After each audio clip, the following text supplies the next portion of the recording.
schedules to follow. But on the second morning, something felt off. Not enough to panic, not enough to explain. The dining room chair was pulled away from the table by a couple of inches, as if someone had just stood up and forgotten to push it back in. The house had never felt this big before. With my husband away on a week-long work trip and the kids staying with my sister, every sound seemed louder in its absence. I stared at it, trying to make sense of it. I never leave chairs pulled out. It's not about tidiness, it's just habit. After meals, I always nudge them back in. Had I done that the night before? I couldn't remember. Maybe I was tired. Maybe I had kicked it without realizing. Put the chair back in and moved on. The next morning, I noticed something else. The cabinet above the coffee machine was not wide, just enough to see the dark space between the door and the frame. I always make sure everything is shut tightly.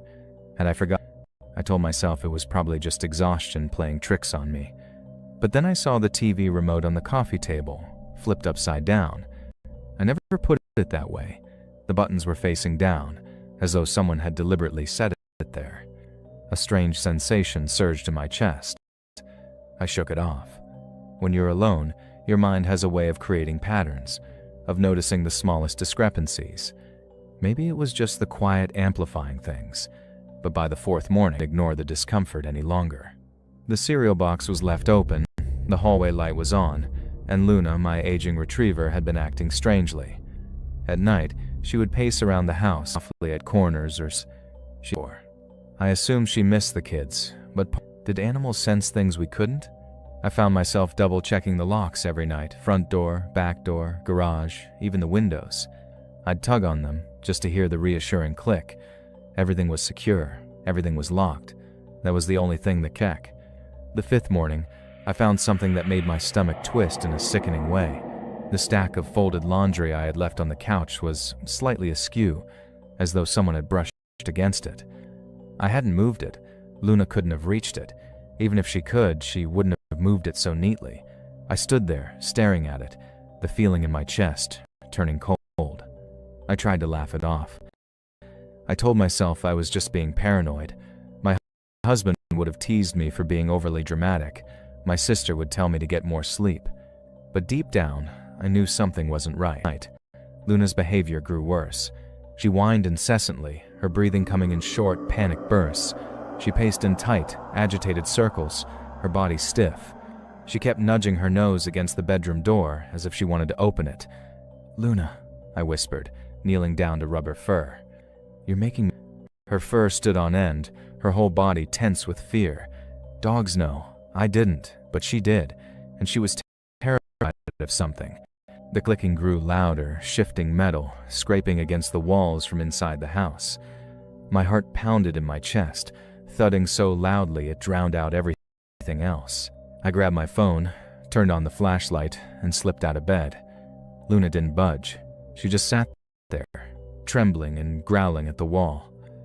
I moved cautiously toward her, my breath shallow. The vent behind the dresser was old, the screws rusted but still intact. I didn't want to touch it. Every instinct told me no, but Luna's growl word. Top edge of the dresser, bracing myself, and dragged it away from the wall. Dust bunnies scattered across the floor, and the vent cover came into view. Some of the screws were loose, very loose, too loose. Someone had been turning them from the inside. My entire body went cold. I crouched down, trying to steady my breath. The vent cover was barely hanging on. It was twisted, as if someone had been unscrewing them from inside the duct. I could feel the hairs on the back of my neck stand up as I cautiously reached for the cover. It came off with a sharp clatter, echoing in the silence of the room. I shone my flashlight into the duct. At first, I saw nothing, just the dark metal wall stretching into blackness. But then, my eyes adjusted, and I saw them. Food wrappers, crumpled granola bar wrappers, an empty water bottle, the corner of a juice box, and deeper in the duct, jammed into a bend, was a small, tattered blanket. Dirty, worn, and crumpled like someone had used it to sleep. Someone had been living in the air ducts. Someone had been hiding inside my walls. I stumbled back, my legs weak beneath me. I gasped for air, but it felt like my lungs were frozen. I fumbled for my phone, but just then, a soft scrape came from the duct, followed by the unmistakable sound of shuffling someone moving inside. I froze, my body screaming for me to run, but my feet couldn't move. He wasn't sleeping there, he was moving. I didn't think, didn't hesitate. I bolted from the bedroom, Luna right behind me. My hands shook so violently that I missed the light switch twice before finally illuminating the hallway. Every shadow seemed to shift, every creak made me jump. I grabbed my purse, snatched my car keys, and ran for the front door. I slipped on the mat, but I didn't care. I threw open the door, stumbling into the cold night air, fumbling with my phone until I dialed 911. The police arrived quickly, far more quickly than I expected. They searched the house thoroughly. When they checked the ducts, the wrappers and blanket were gone. The detective believed me. They could see the signs, scuff marks around every vent, disturbed dust and straight lines, as though someone had been crawling through the vents for days.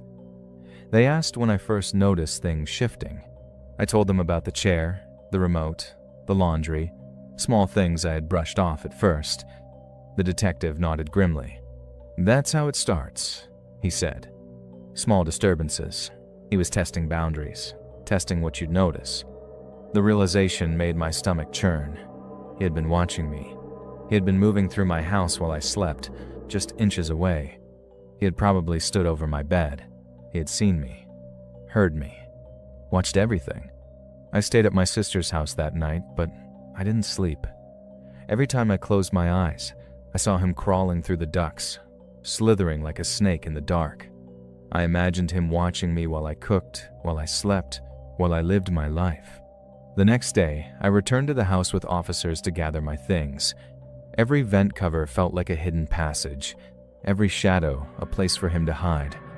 But the worst moment came when I reached the living room. The couch blanket had been moved. On the coffee table, next to the remote, was one of my daughter's crayons, bright red. It hadn't been there before. We kept them in a drawer. My daughter wasn't home. Someone had taken it deliberately and left it where I couldn't miss it. Not forgotten, not misplaced. It was a message. The detective lifted the object with gloved hands, bagging it like evidence. But the damage was already done. The meaning was unmistakable. Whoever had been inside my home wanted me to know.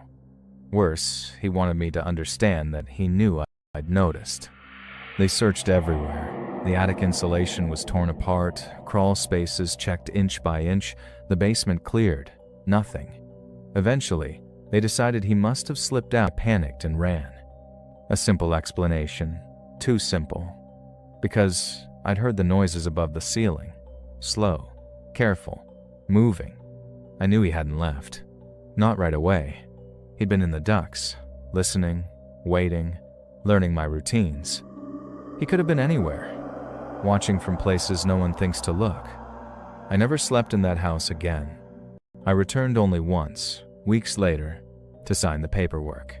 Even in daylight, with people around me, I felt watched, like something was holding its breath just out of sight. The house sold quickly. I still wonder if he left with it or if